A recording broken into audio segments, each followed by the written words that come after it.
பூஜ்ஜியங்களில் சாதனை படைக்கும் திமுக. கடைசியில் ஒன்று சொல்றேன். திமுக அரசால் செயல்படுத்தப்பட்ட நீர்ப்பாச திட்டங்கள் எவ்வளோ? பூஜ்ஜியம். திமுக அரசால் புதிதாக தொடங்கப்பட்ட மாவட்டங்கள் எவ்வளோ? பூஜ்ஜியம்.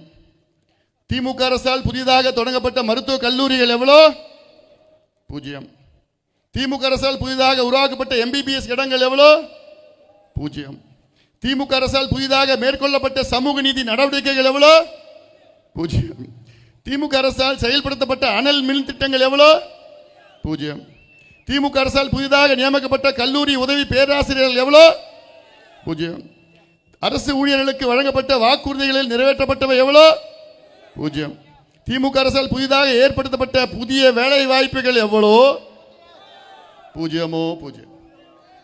அதனால திமுக கொடுக்க மார்க்கே பூஜ்ஜியம் தான். 13 கூட அதிகம்.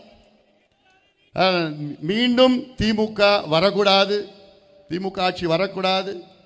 வந்தால் தமிழ்நாடு மக்கள், குறிப்பாக பெண்கள் நினைச்சு பாருங்க, விவசாயிகள் நினைத்துக் கொள்ளுங்கள். இவர்களுக்கு பெண்களை பற்றி கவலை இல்லை. பெண்கள் தினம் தினம் பாலியல் வன்கொடுமைகள், ஒரு பக்கம் சாராயம், ஒரு பக்கம் கஞ்சா, அபின், காக்கேன், ஹெராயின் போன்ற போதை பொருட்கள் தெருவுக்கு தெருவு, கிராமம் கிராமமாக வித்துட்டு இருக்கிறாங்க.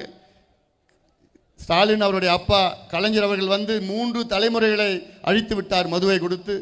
இப்போ ஸ்டாலின் இந்த இருக்கிற தலைமுறையை போதை பொருட்களை விற்க விட்டு தாராளமாக வித்துட்டு இருக்கிறாங்க, தெரு தெருவா வித்துட்டு இருக்கிறாங்க. இந்த தலைமுறை ஒரு மருத்துவனா நான் சொல்கிறேன், எனக்கெல்லாம் பதட்டமாக இருக்குது இந்த பிள்ளைங்கள்லாம் பார்க்க. அந்த ஆதங்கத்தில் தான் நான் சொல்கிறேன், தயவு செய்து தமிழக மக்களே, திமுகவை மீண்டும் ஆட்சிக்கு வர விடாதீர்கள். திமுகவை ஒதுக்குங்கள், திமுக ஆட்சியை அகற்றுங்கள், அகற்றுங்கள். காலம் நேரம் வந்துவிட்டது. அகற்றுங்கள், அகற்றுங்கள், அகற்றுங்கள்.